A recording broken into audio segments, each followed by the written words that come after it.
दिल्ली से सटे हरियाणा के गुरुग्राम में एक बड़े बिल्डर ने लोगों के साथ धोखाधड़ी की है। आज के समय में एक आम आदमी बड़ी मुश्किल से अपने जीवन भर की कमाई को जोड़कर पाई पाई जोड़कर अपने बच्चों के लिए आशियाने बनाने की सोचता है। लेकिन कुछ लालची बिल्डरों ने अपने लालच के लिए ऐसे लोगों के साथ धोखाधड़ी करके उनके सपनों को चकनाचूर कर दिया। मामला हरियाणा के गुरुग्राम के सेक्टर 113 के M3M नाम की कंपनी ने लोगों से पहले तो एडवांस बुकिंग के लाखों रुपए लेने के बाद भी अब लोगों से 40% ज्यादा रुपए की मांग की जा रही है। पीड़ित लोगों ने M3M के सेल्स ऑफिस में धरना दिया और बुलडर पर अपने साथ धोखाधड़ी का आरोप लगाया। लोगों ने M3M के मालिक बसंत बंसल पर लोगों से धोखाधड़ी का आरोप लगाया है। बसंत बंसल चोर है, इस तरह के नारे लगाए गए और सरकार से गुजारिश की है कि इसकी जांच करवाई जाए, जिसमें बसंत बंसल 500 करोड़ की धोखाधड़ी लोगों से कर रहा है। इसलिए इसकी जांच होनी चाहिए और हमें न्याय मिलना चाहिए। नमस्कार, मैं ललित लोधवाल और आप देख रहे हैं नेशनल इंडिया न्यूज़। जैसा कि इस वक्त हम खड़े हैं सेक्टर 113 गुड़गांव में और ये M3M मॉल है, जहां पर आप देख सकते हैं मेरे पीछे यहाँ लोग बैठे हुए हैं। इनकी अपनी एक समस्या है। समस्या ये है कि इनके साथ एक बताया जा रहा है, जैसे बता रहे हैं कि एक धोखाधड़ी हुई है। जो M3M फ्रॉड है वो कर रहा है। इनको जो एक बैनर आप लेके बैठे हुए हैं, ये इन पे इन्होंने एक नारा लिखा हुआ, हमारा घर वापस करो और भ्रष्ट ब्रॉड जो फ्रॉड है ये बंद करो।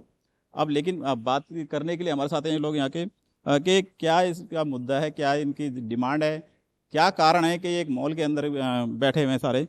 बताएं, नाम बताएं पहले। सर सुमित नाम है मेरा और हम सभी लोगों का नहीं 300 से ज़्यादा लोगों को परिवारों का घर छीन लिया M3M ने।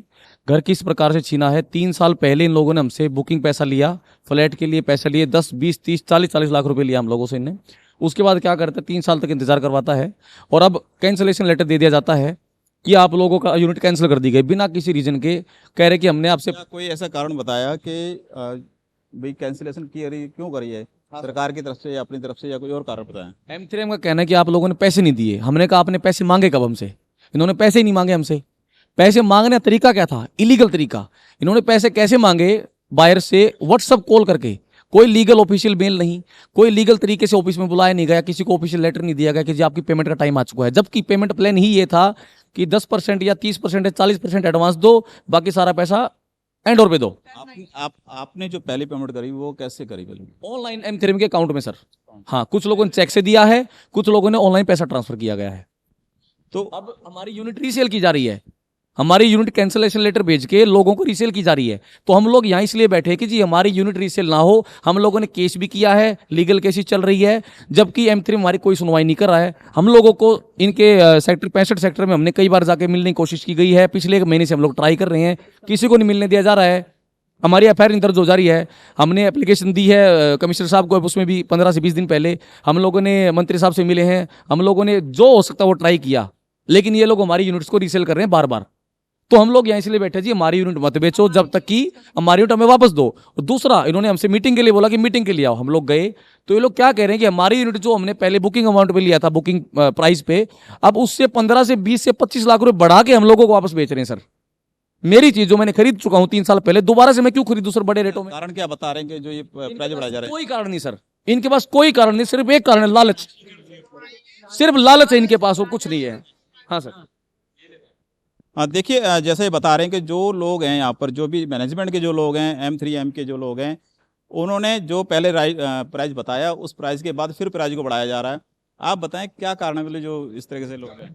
जी, इन्होंने एक तो यूनिलेटरी अपने आप ही कैंसलेशन लेटर भेज दिया, कोई डिमांड नहीं, और पूरा साफ दिख रहा है कि चोर है मन में, और पूरा ग्रीडिंग हो रखी है कि जस्ट एक इन बायर से 40 लाख 30 लाख जो मिलता है, जिस तरह मिलता है, इस बिल्डर से हमें ये उम्मीद नहीं थी। बहुत बड़ा फ्रॉड करा है इन्होंने इन्वेस्टर के साथ। और हम लोग यहाँ पर काफ़ी लोग ऐसे हैं जो रेंट पे रह रहे हैं, पिछले 4 साल से घर की वेट कर रहे हैं। अब आप एक देखिए, 2021 में कोई लोग घर बुक कराए, जब 24 पे लेने की बारी आए तो बिल्डर कहे नहीं जी आज के रेट पे मैं वो दे दो आप, और देने के भी नहीं, सीधा कैंसिलेशन लेटर। लीगली भी कोई डिमांड हमारे पास, एक सिंगल डिमांड आज तक नहीं आई हुई। तो अब जो ये पैसे की डिमांड हो रही है वो क्या बाय चेक मांग रहे हैं, कैश मांग रहे हैं, किस तरीके से मांग रहे हैं? ये वर्बली मांग रहे हैं और वो अब बोल रहे हैं इलीगल तरीके से कि 40% हमें दो, एक दिन में ऑन टेबल आप हमें 40% दो, ऐसे कर रहे हैं बिना अलॉटमेंट, बिना बीवी बाहर के, बिना उसके। मैं यहाँ पे अकेली रह रही हूँ गुड़गांव में, और मेरे बिल्कुल बेटा मेरा 10 साल का है, और अब एकदम से उन्होंने डिमांड कर दी। मेरे हस्बैंड बाहर रहते हैं, अब मेरे को दबा रहे हैं, मेरे पास कैंसिलेशन का दे दिया इन्होंने, और फिर अब कह रहे हैं कि आपकी यूनिट कैंसिल हो गई है, और अब ना कोई डिमांड आई है ना कुछ आया है। अब बताओ क्या करें अब हम लोग। हमने जिस रेट में लिया था, आज हम जा रहे हैं तो हमें क्या मिल रहा है? हम तो बेघर हो गए। 3 साल पहले हमने रेंट पे ले लिया कि हम जल्दी से जल्दी M3M में शिफ्ट हो जाएंगे। सारे लोग यहाँ पे रेंट वाले हैं जो वहाँ पे शिफ्ट हो गए आसपास की, जल्दी से जल्दी M3M मिले, इनका सारे केसेस क्लियर हो, हम अपने घर में पहुंचे। आज हमें बेघर कर दिया और हमसे ही हमारे यूनिट के डबल पैसे मांग रहे हैं। कैसे दे दें? हमने जुलाई 2021 में बुक की थी, इनका प्री लॉन्च हुआ था। इसके बाद में रेरा के रूल के हिसाब से 10% जो पे करना था वो हमने कर दिया। जब हमने फॉर्म और EOI भरा था तो उसमें रेरा नंबर लिखा हुआ था। पूरे प्रोजेक्ट 52.5 एकड़ के ऊपर में जो रेरा नंबर चाहिए था वो पूरा लिखा हुआ था। उस रेरा नंबर को देखते हुए हमने 10% रेरा के रूल के हिसाब से हमने पे किया। उसके बाद में रेरा के वो रूल के हिसाब से हमें 1 से 2 महीने के अंदर बुला के BBA कराना चाहिए। हम चक्कर लगाते गए, लेकिन हमसे बोला गया कि 1 से 2 महीने के अंदर में आपका BBA हो जाएगा। 2022-2023 में मैंने बैंक से भी लोन की अप्रूवल ले ली थी कि इन्होंने कहा कि आपका 1-2 महीने में हो जाएगा, तो उन्होंने बैंक से भी लोन अप्रूवल कर लिया। उनको बताया तो उसके बाद भी उन्होंने कहा कि 1-2 महीने बाद आपका होगा। ऐसे करते करते गए। इसके बाद में अभी 2024 में अगस्त में एकदम से वो मेल करते हैं कि आपका कैंसिल हो गया। इस बीच हमने कम से कम 25 से 30 चक्कर लगाए कि हमारा BBA कर दो। हमने 20 से 25 मेल किए है, हमने कई बार फ़ोन में बोला है, लेकिन ये कोई भी मेल का रिप्लाई नहीं करते। ये कोई भी फ़ोन का उठाते नहीं है। व्हाट्सएप में मैसेज भेजते हैं, व्हाट्सएप में अगर हम मैसेज करें तो उसका रिप्लाई नहीं करते हैं। ये पूरी इनकी प्लानिंग 2021 से प्लानिंग थी। जितने भी डॉक्यूमेंट्स हमने सबमिट किए, एप्लीकेशन फॉर्म और EOI, इनके सेल्स ऑफिस में होते थे। सेल्स ऑफिस से ये CRM ऑफिस में इन्होंने 2022 तक इन्होंने दर्ज नहीं किया रिकॉर्ड। सारे रिकॉर्ड इनके जो है वो छुपे हुए होते हैं, सारे अकाउंट्स छुपे हुए होते हैं। ये कभी भी किसी की भी कस्टमर को मेल नहीं किया कि आपने हमारे को पेमेंट कर दी। मैंने कई चक्कर लगा के एक मेल उनसे ली कि हमने पेमेंट कर दी, ये हमको कम से कम मेल कर दो, ठीक है ना।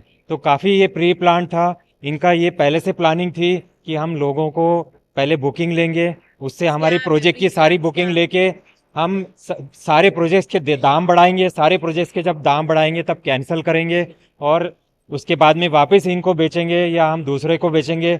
अगर ये कोर्ट के चक्कर लगाए कुछ भी करे, क्योंकि इन्हें पता है कोर्ट के चक्कर लगाएंगे तो कोर्ट इनको 10-15% कंपेंसेशन दे देगा। उसमें भी हमारा फ़ायदा है, क्योंकि रेरा और कोर्ट ने अगर 10% कंपेंसेशन दे दिया तो हम तो ये यूनिट डबल रेट में बेच देंगे। कंपेंसेशन देने के बाद भी हमारा फ़ायदा हो जाएगा। तो इनकी पूरी प्लानिंग पहले से थी, और इनके पास में वकील है, सब लोग हैं। इस प्लानिंग के साथ में इन्होंने ये स्कैम एग्जीक्यूट किया है। तो हम ये चाहते हैं कि ये प्लान जो है एग्जीक्यूट ना हो, ये सक्सेसफुल ना हो। तो हमारी गुजारिश गवर्नमेंट है, जितने भी रेरा है, जितने भी अथॉरिटीज़ है, हम ये चाहते हैं कि हमारी यूनिट जो भी है हमें वापस मिले और ये स्कैम को रोका जाए। और अगर हमारी ये नहीं होता है तो ये दूसरे को भी बेचने के लिए तैयार है।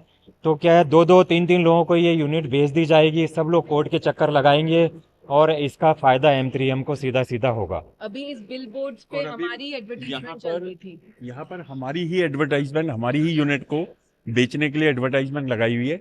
इसीलिए मजबूरन हमें इनकी सेल्स गैलरी में आना पड़ा ये प्रोटेस्ट करने के लिए, ताकि लोगों को अवेयरनेस रहे कि ये यूनिट्स ऑलरेडी सोल्ड आउट है। दूसरी चीज हम लोगों ने यूनिट्स, और दूसरी चीज ये यूनिट जो है, हाँ जी, दूसरी चीज ये यूनिट जो है हमने 5,500 से लेके 7,000 में ले रखी है। लास्ट बार जब हमने इन्होंने हमें बुलाया तो उसमें हमें कहते हैं कि एक काम करिए 9,000 में आप लोग सेटल कर लीजिए। मतलब ये क्या चल रहा है? ये M3M जैसा बिल्डर इस तरह से प्री लॉन्च पे ये हमने जो यूनिट लिए, हम रियल बायर हैं, हम यहाँ इन्वेस्टर नहीं है बैठे हुए। आप देख सकते हैं आसपास सभी लोग, मैं रेंट पे रह रहा हूँ कई सालों से, तो हम लोग रियल बायर हैं जो लेने आए हैं। हम यहाँ बिजनेस करने नहीं आए हुए। हमारी unit same price, same amenities के साथ प्लीज दी जाए। That is the only request है। जो स्कीम निकाल दी 10-20 की, वो गवर्नमेंट एम्प्लॉइज के निकाली थी, उनको पूरा बेनिफिट दे सकें, लेकिन आज बिल्कुल जीरो हैं। इस तरीके को बिल्कुल मान नहीं रही। 300 और 500 परिवारों को इन्होंने बिल्कुल बेघर कर दिया और अलग से डिवाइड एंड रूल खेल रहे हैं। ये अलग अलग से फ़ोन कर रहे हैं, हमें इतना पैसा दे दो, अलग से इतना बढ़ा के दे दो, हम आपके यूनिट आपको हम अप्रूवल दे देंगे। अलग से एक को सिंगल अलग अलग से फ़ोन कर रहे हैं। अभी भी यहाँ से इन्होंने कुछ लोग बुला लिए दूसरी जगह कि वहाँ मीटिंग हो रही है, तोड़ रहे हैं, यानी कि वहाँ उन्होंने 4 घंटे बैठा के रखा है और बिल्कुल उन्होंने मीटिंग नहीं की है। अच्छा, अब जो डिमांड है आपकी वो किस तरीके से पूरी हो पाएगी, क्या लगता है? डिमांड है कि हमारा जो बेसिक जो रेट है वो उसी पे हमें दिया जाए। सारा प्लान जो उनको जो हमने उसमें टर्म्स एंड कंडीशन एप्लीकेशन भरने के समय दी थी तब दिया जाए। एप्लीकेशन भरने के समय भी इन्होंने लगता है कोई रेरा का गलत नंबर दिया होगा। पैसा रेरा अकाउंट में लिया है। रेरा अकाउंट में लिया, कैसे लिया? क्योंकि रेरा तो उस समय आया नहीं था, इसकी भी तहकीकात करनी चाहिए। इन्होंने फेज 1 का रेरा आया था, उसके नाम पे उन्होंने फेज 2 को बेचा है। तो हमारी जो डिमांड है, जिस पे जो हमारे साथ उस टाइम कमिटमेंट हुई थी, उसी रेट पे वही सेम टर्म्स एंड कंडीशन पे हमें हमारी यूनिट को अलॉट किया जाए, अलॉटमेंट लेटर दिया जाए, बीबीए बनाया जाए, ताकि हम या सेल्फ फंडिंग करें या बैंक के थ्रू इनको जो भी इनकी डिमांड रेज होगी हम इनको पैसा दें। बट इनका अभी क्या है कि आप आइए, हमें पहले पैसा दीजिए, सेल्फ फंडिंग कीजिए बिना डॉक्यूमेंटेशन के। सर मैं एक खुली चेतावनी और खुली वार्निंग देना चाहूंगा M3M वालों को, पंकज बंसल जी को। अगर हम लोगों को हमारा घर वापस नहीं दिया गया, रोड पे तो हम वैसे ही आ चुके हैं, रोड पे आके मर जाएंगे, आत्महत्या कर लेंगे और M3M को इसका जवाब देना पड़ेगा। सर आज उन लोगों ने हमारा घर खाया, हमारे पैसे खाए हैं, हमारे बच्चे रोड पे हैं। सर हम लोग अपने बच्चों को घर छोड़ के आ रहे हैं, यहाँ सारा दिन घूमते रहते हैं और हमारी बेइज्जती की जा रही है यहाँ पे। सर कितनी महिलाएं अपने घर छोड़ के आ रही, कितने बच्चों लेके आ रही है यहाँ पे, साथ में आप लोग देख रहे हो। और सर अगर नहीं सुनवाई होगी तो सर सत्यानाश नजदीक है M3M का भी और प्रशासन का भी। जो प्रशासन हम लोगों को नहीं सुनवाई कर रहा है, ये चेतावनी खुली है मेरी M3M को। सर आप बेशक उसके तरफ पहुंचाइए, बंसल साहब तक ये हमारा संदेश पहुंचाए। यहाँ किसी स्थानीय नेता से कभी आपकी? सर हम मिले हैं, स्थानीय नेता से मिले हम लोग, यहाँ पे 20-25 लोग हम मिलकर गए थे, एप्लीकेशन भी दी हम लोगों ने वहाँ पे। नरवीर साहब को, राव नरवीर साहब को मिले गए थे उनके मकान पे हम लोगों ने, उन्होंने हमारी सुनी भी है और वो हम वेट करूंगा पॉजिटिव रिस्पांस का। और हमें उम्मीद भी उनसे, क्योंकि वो बहुत अच्छे नेता हैं और उन्होंने खुलेआम बोला है गुड़गांव में लूटपाट नहीं चलेगी। तो हमें बहुत उम्मीद है हमारे लॉ से, हमारे इंडियन लॉ से कि जी जरूर एक पॉजिटिव रिस्पॉन्स आएगा। लेकिन सर जब तक हम वेट कर रहे हैं रिजल्ट का, M3M हमारी कोई भी यूनिट रीसेल ना करे, क्योंकि इनकी हर सेल्स गैलरी में हमारी यूनिट सेल की जा रही है दोबारा बार बार करके, और हम लोगों को लूट लिया जा चुका है, लेकिन दोबारा से लूटने की कोशिश करें हमारी यूनिट दोबारा सेल करके। कोई भी परिवार जब अपने घर के लिए किसी प्रकार की इन्वेस्टमेंट करता है तो ये सोच के करता है कि आने वाला जो समय होगा वो हमारे परिवार के लिए सुखमय होगा। लेकिन कभी कभी ऐसा भी होता है, जैसा कि यहाँ M3M के अंदर दिखाया जा रहा है कि यहाँ पर जो लोग हैं उन्होंने इन्वेस्ट किया अपने परिवार के लिए, लेकिन वो इन्वेस्ट जो अब हुआ है वो बड़ा दुखदाई माना जा रहा है। क्योंकि यहाँ के जो लोग हैं, यहाँ के जो मैनेजमेंट हैं, उनके हिसाब से जो इनको जो पैसा दिया वो पैसा वापस बढ़ाया जा रहा है। जो फाइनल रेंट जो इनका फिक्स हुआ था उसके बावजूद उसको बढ़ाया जा रहा है। सबका कहना यही है कि जो हमने पैसा दिया, एडवांस दिया, और जो हमारे साथ तय हुआ, अब उसके बावजूद 30 से 40% जो बढ़ाया जा रहा है, क्यों बढ़ाया जा रहा है? सवाल सबका एक ही है। लेकिन कभी कभी ऐसा भी होता है कि देश के अंदर बहुत सारी जगह ऐसी देखी जा रही हैं जहाँ की मल्टी लेवल बिल्डिंगों के नाम पर फ्रॉड होता है, धोखाधड़ी होती है, और जो वहाँ पर इन्वेस्टमेंट करते हैं, जो पहले से इन्वेस्ट करते हैं बनाने से पहले, उनके साथ ऐसा ही धोखा पाया जाता है। अब देखने वाली बात होगी कि यहाँ हरियाणा पुलिस, गुड़गांव पुलिस या हरियाणा सरकार इसके ऊपर किस तरीके से संज्ञान लेगी और किस तरीके से कार्रवाई करेगी, ये आने वाले समय बताएगा कि M3M के ऊपर कोई कार्रवाई होगी या नहीं होगी। उसके साथ साथ जो समय है वो ये भी बताएगा कि जो परिवार खड़े हुए हैं, जो 300 से 500 के लोग जो यहाँ पर हैं, वो उन परिवारों के अंदर जो एक खुशी होनी चाहिए थी, वो खुशी वापस आएगी या नहीं आएगी। मैं ललित लोधवाल, नेशनल न्यूज़ के लिए, दिल्ली।